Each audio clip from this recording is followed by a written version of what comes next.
चकिया दुर्गा स्थान परिसर में किसानों ने की एक बैठक। इस बैठक को लेकर किसानों ने क्या कहा, आइए देखते हैं इस वीडियो में। पड़ेगा और साथ में एक कहना भी पड़ेगा कि भाई हमारे साथ तुम चलो। हमको जैसा गुजार रहा, अगर हमारे पानी में कुछ त्रुटि हो जाए, कुछ गलती हो जाए तो उसको माफ कीजिएगा। हम उतना पता नहीं है तो साफ बोले। यहाँ पर हमको लग रहा है जैसे अभी देश में जो माहौल बनी हुई है, ये हमको लगता है तानाशाह का राज चल रहा है। यहाँ पर हम लोग आर्थिक रूप से धीरे धीरे गुलाम होते जा रहे हैं। हम अपनी जो है जिम्मेवारी से भागते हैं, हम लड़ने से भागते हैं। कितना दिन भागेंगे? भागने से काम नहीं चलेगा, छुपने से काम नहीं चलेगा। मरना एक दिन है तय कि सब आदमी मरेंगे। लेकिन हमारी पुरखों को जो जमीन जो है, जिससे हमारा आज तक पालन पोषण होता आया है, उस जमीन हमारे आंखों के सामने जा रही है।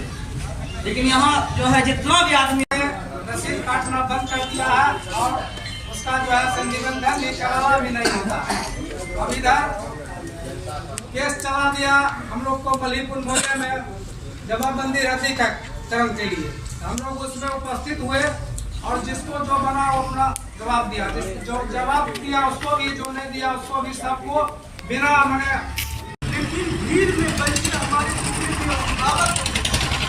उनका इशारा क्या बात करना हम लोग विकास विरोधी नहीं। विकास अगर कहीं होता है सबों के लिए, ठीक ना कि कोई व्यक्ति के लिए। अच्छी बात है, सरकार विकास करे, उसका मैं स्वागत करता हूँ, लेकिन ऐसा विकास नहीं होना चाहिए।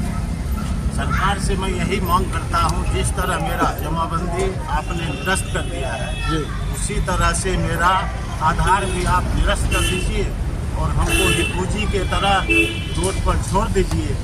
यूं ही हम लोग भूखे मरबे करेंगे, जमीनें नहीं बचेगा, नहीं कैसे मेरा बाल बच्चा ये भूखे मरबे करेंगे। सरकार से यही मैं कहना चाहता हूँ, हमको रिफूजी के तरह, जैसे बांग्लादेशी रिफूजी हमारे देश में संगठन के रूप में है न, उसी तरह रिफूजी हमें बना दे सरकार। इस तरह से जमीन ले लिया है, उस तरह से आधार भी मेरा निरस्त कर दे, रिफूजी बनाकर रोड पर छोड़ दे। अब लोग अपना वक्ता थे, हमारे ग्रामीण वकील साहब थे, अवधेश राय जी थे, अनिल बाबू थे, मलीपुर के सम्मानित साथी हैं। उन्होंने कई बार एडीएम साहब से इस जमाबंदी के बारे में टाइम लिया था कि हमारा आज ये डेट है, लेकिन वो डेट पर कभी नहीं बैठे और अगले डेट में पिछले 9 तारीख को उन्होंने बिना किसी का जानकारी दिए हुए एक कलम से चकिया कसाब और 6 गांव तत्काल प्रभावित हो रहे हैं। बहुत 6 गांव के किसान प्रभावित हैं। कितनी संख्या होगी इन किसानों की? लगभग 550 तो जमाबंदी है। संख्या तो किसानों की 4000 से ज्यादा होगी, ज्यादा 4000 से ज्यादा होगी। सबका उसी से जीवनयापन चल रहा है। अब तो उतने ही जमीन हम लोगों को बचा है जो अब हम लोग फुटपाथ पर आ जाएंगे, रोड पर आ जाएंगे। उसके बाद कुछ है ही नहीं मेरे पास। अब तो वो लास्ट है जो जमाबंदी वो रद्द की है। इनको तो वापस करना होगा, नहीं तो हम लोग आंदोलित होंगे, रोड पर जाएंगे, सदन में जाएंगे, संसद तक जाएंगे। आप जो करना होगा कि हमारे पास अब कुछ नहीं बचेगा। रोजी इससे, इस जमीन से हम भी जी रहे हैं, हमारा बटेदार भी जी रहा है। किसान अगर 5000 होंगे तो 5000 बटेदार भी होगा, उसका भी जीवन यापन चल रहा है। जी तो हम लोग तो सब बेघर हो जाएंगे। हजारों लोगों के सामने रोजी रोटी का संकट। हाँ, इनको तो करना होगा। हाँ, नहीं तो हम लोग रोड पर आ जाएंगे, खाने के लिए कुछ रहेगा ही नहीं। हम तो लूट खसोट करेंगे ना। फोटो बता रहे थोड़ा सा ये जो जमीन सरकार साहब बिना सूचना दिए हुए, बिना किसी को जानकारी दिए हुए जमाबंदी खारिज कर दी।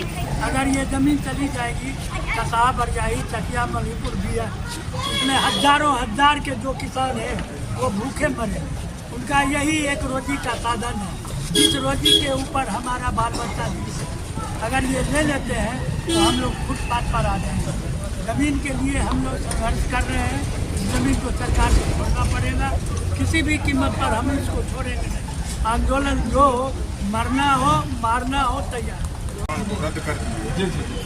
यही किसान हर कंपनी फर्टिलाइजर फार्मर 2 फेज में ले लिया और ये सब किसान का जितना भी जमीन था भरोसा था इस पर। आज हैंड ऑफ माउथ वाला वो सवाल आ गया, भूखमरी का स्थिति आ गया, किसान के पास में आप थर्मल भी बना दिया है। इधर भी आप कह रहे हैं हमरा है, अगर आपका यहाँ था बंदोबस्ती वाला जमीन आपका था, कोई थर्मल फर्टिलाइजर रहती जमीन हमको छोड़ देते। आज रहती जमीन भी ले लिए, बंदोबस्ती भी जमीन ले लिए, आज भूखमरी का स्थिति पैदा हो गया। इसमें किसान किसी भी कीमत पर ये छोड़ेगा नहीं। भूखमरी जब रहेगा तो हम किसी भी शासन प्रशासन पर भी हम अटैक करेंगे, आंदोलन के लड़ाई लड़ेंगे। यही हमारा कहना है। शशि भूषण सिंह सरपंच। अभी जान लीजिए कि राष्ट्रपति रामधारी सिंह दिनकर जी का भी आधा गांव सरकार जो है रसीद काटना बंद कर दी, यानी कि जो दिनकर ग्राम सिमरिया है वह भी इससे ज़्यादा प्रभावित है। यानी कि राष्ट्रकवि रामधारी सिंह दिनकर की जो भूमि है उनके साथ में खिलवाड़ किया जा रहा है। हम ध्यान देना चाह रहे हैं कि आप आधा किलोमीटर के